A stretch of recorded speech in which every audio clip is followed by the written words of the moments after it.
Desa Welora terletak di sebelah utara Pulau Daerah dan konon terbentuk sejak tahun 1814. Dipimpin oleh seorang kepala suku yang bernama Padul. Nama Desa Welora diambil berdasarkan kenyataan bahwa dahulu sampai sekarang banyak terdapat air tawar kurang lebih 8 mata air ada di petuakan sebelah timur desa ini yang keluar dari batu atau tanah dan selalu mengalir ke laut. Menurut bahasa, We artinya air dan Lora artinya laut. Jadi Welora artinya air yang mengalir ke laut. Nama lain desa ini menurut sebutan adat dan bahasa tanah adalah Insoi dan Loilewa yang disingkat Inloi, suatu istilah yang diwariskan para leluhur dan biasanya dipakai pada saat upacara adat dalam petikan aklamasi sebelum memulai tarian seka dan kait-kait. Termasuk klub sepak bola yang menggunakan nama ini menilai putra setiap kali bertanding di luar desa. Keadaan umum desa, geografis desa sebelah utara berbatasan dengan laut, sebelah timur negara berbatasan dengan desa Wetmasa, sebelah selatan berbatasan dengan desa Ilmarang, dan sebelah barat berbatasan dengan laut dan hal ini Pulau Ren. Luas wilayah terdiri dari tanah pertanian 110 hektar, tanah pekarangan 2 hektar, dan lain-lain 8 hektar. Topografi desa secara utuh keadaan desa berbukit batu dan terletak pada daerah dataran rendah dengan permukaan laut. Iklim desa adalah musim panas atau kemarau dan musim hujan. Latar nama pemerintah atau kepala desa sejak awal sampai sekarang. Yang pertama Padul, tahun 1814, keterangan orang kaya. Kedua Suwei, 1848 sampai 1875, orang kaya. Ilermas 1875 sampai 1921, orang kaya. Soleman Kepsai 1921 sampai 1935, pemerintah negeri. Lambert Sokabla 1935 sampai 1959, pemerintah negeri.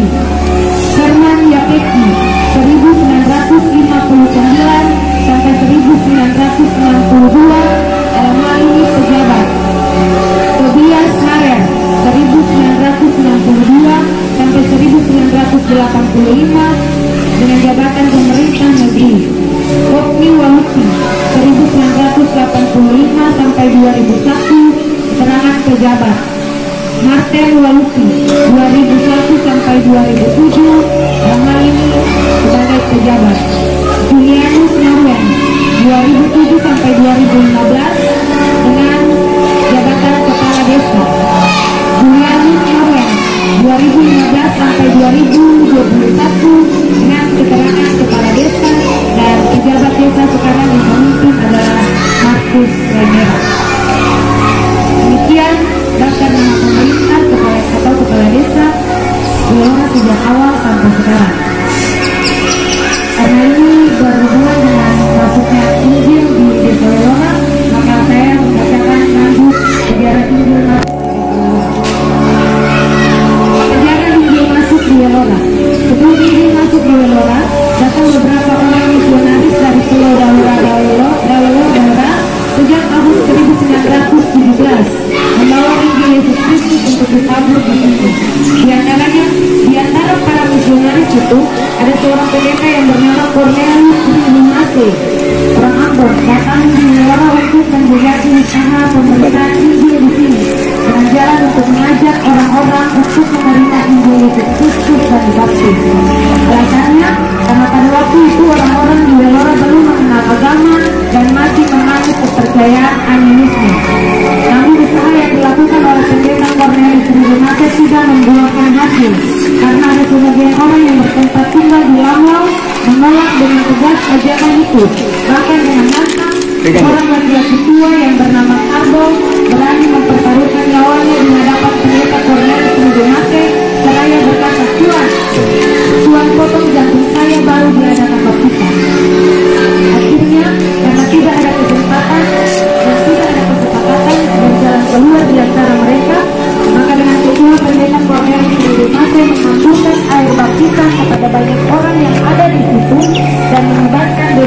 kakinya, lalu ia pulang meninggalkan Welora. Akhirnya karena tidak ada kesepakatan dan jalan keluar di antara mereka, maka dengan kecewa pendeta Cornelius Ridimase menghamburkan air baptisan kepada banyak orang yang ada di situ dan mengebaskan debu dari kakinya, lalu ia pulang meninggalkan Welora. Diserang penyakit yang tidak disebutkan penyakit apa yang mengakibatkan puluhan orang meninggal dunia setelah kepergian pendeta Cornelius Ridimase. Orang-orang menyebut peristiwa kematian itu dengan istilah tapurata, karena menyerang banyak orang dengan tidak pandang bulu dan tidak mengenal ampun sedikit pun, sehingga yang tersisa cuma beberapa orang saja yang hidup. Beberapa waktu kemudian, yakni di bulan Agustus 1921, pendeta Cornelius Ridimase kembali bersama pendeta Arnold Tomasoa dan pendeta Simon Noya datang untuk mengunjungi Welora.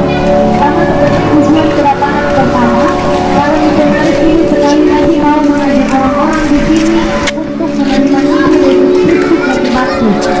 Ajakan ini langsung diterima dengan baik dan disepakati untuk melakukan baptisan massal.